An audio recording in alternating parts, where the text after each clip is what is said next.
something that has become kind of a big issue in our house, and only in the last, I'd say, year, and when I explain this, it'll probably make a little more sense, is that we've kind of developed this fear of flying.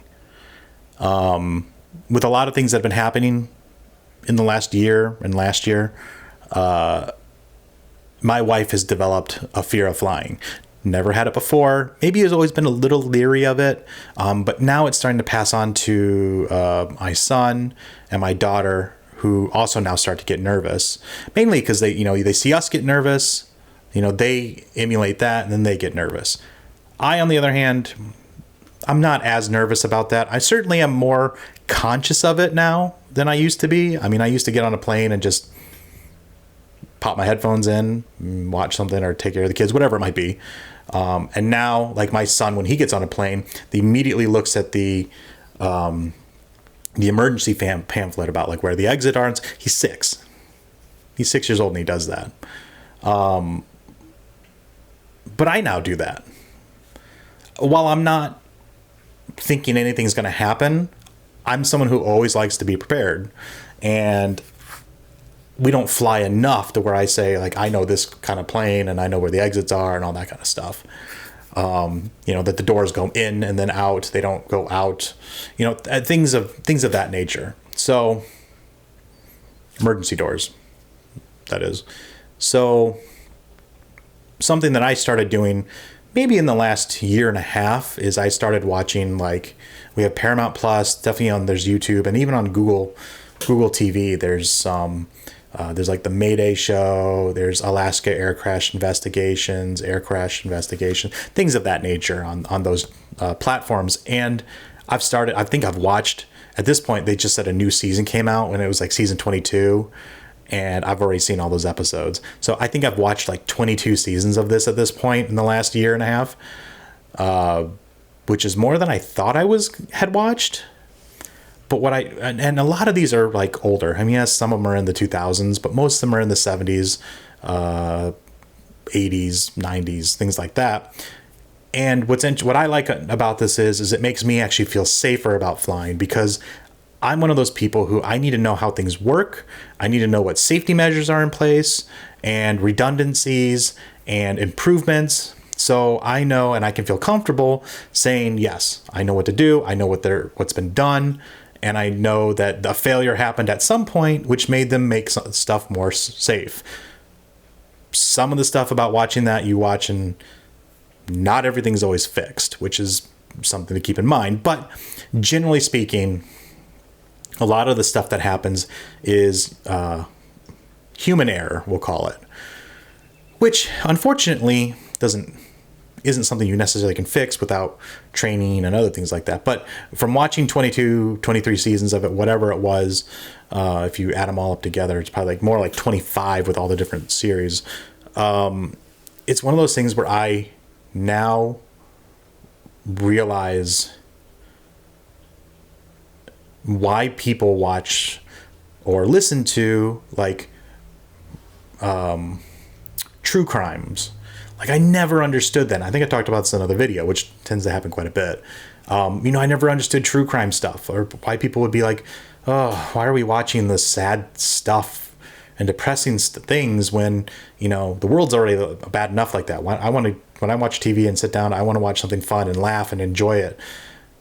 But what's interesting with these things is like, they are kind of more morbid. They're a little bit Debbie Downer-y kind of, it's not fun. I would never say it's a fun watch. I would say it's more along the lines of an educational watch, which maybe that's the way that they really are. You're learning about something that happened in the past and how we improved and made things better because of it. Unfortunately, with a lot of these, it does mean that there's loss of life, which is extremely sad. And, I watch that enough that I think about that too. Which, the talk about death and exception of it and that kind of stuff, that's a whole nother video that would be way longer than what I'm doing with these. So maybe sometime I'll cover that, because my wife and I have very conflicting feelings about that, mainly because of the experiences I've had with it versus her experiences with it. Again, I had mentioned in another video that I lost my dad in 2014, which is 11 years ago now. And that kind of changed my perception of it. My grandma, then after that, dog, and so on and so forth. So my perception of the way that works is very, very different than the way my Catholic wife was brought up. So anyways, yeah, so we recently went to Texas for my youngest cousin's wedding, and it was a blast. It was a fantastic trip. His wedding with his now wife, it was great. It was a beautiful wedding, and the reception was fantastic as well. Great venue. They picked it right going into that part of Texas. All fantastic. But when we flew down, we flew a regular Airbus, I think it was. And then on the way up, we flew some like Bombardier, like more smaller, like one row of two, one row of one kind of planes. And they were express planes. Basically what they are is the smaller planes, they might have the bigger airline logo on them, but they might be express or they might be whatever. Basically they're puddle jumpers that go from one city to another, that just they're small commuter planes that run back and forth a bunch. We flew out of Dulles, which was absolutely nuts for that, because it was one boarding like area for 4 different planes, and you had to put your own luggage on there on the rack, and you got to make sure you're actually boarding the right plane, because they checked your ticket and then you went out to 4 different planes. There was no one to tell you went to the wrong plane unless you actually asked somebody to say, hey, what plane, where is this plane going to? Because they were all going to the general same area. Well, most of them were. They were all going north.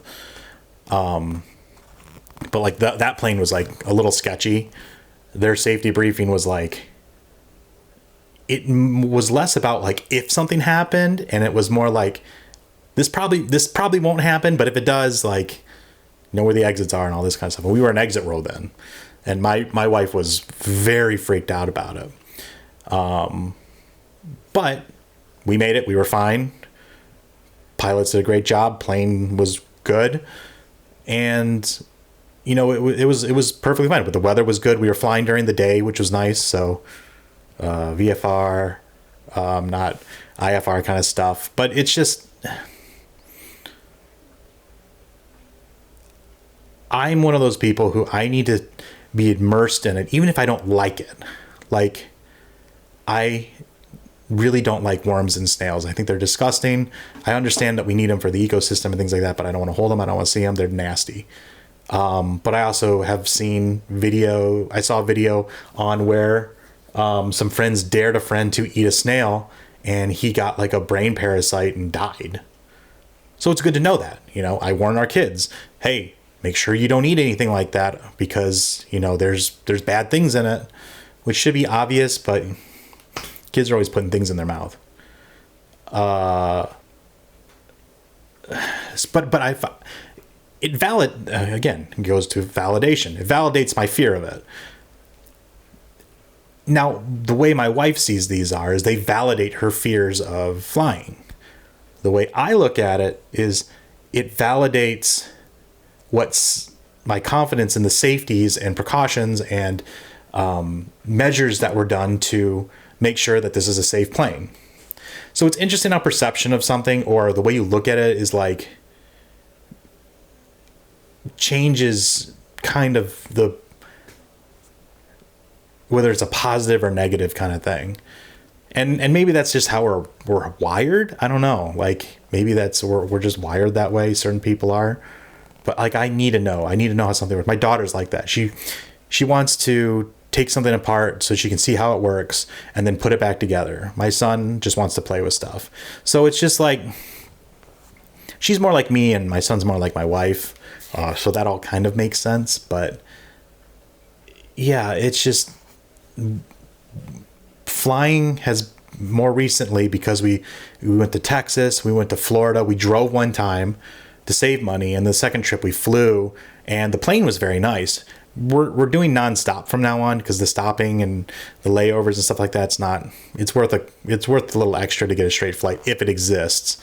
But we also, my wife traveled to Ocean City, and like just a couple last weekend, and we're going to be going down to North Carolina, and so we've been flying all over the place, driving all over the place. This is the year of travel apparently, and so planes have been a little more prevalent in our day-to-day stuff, I guess.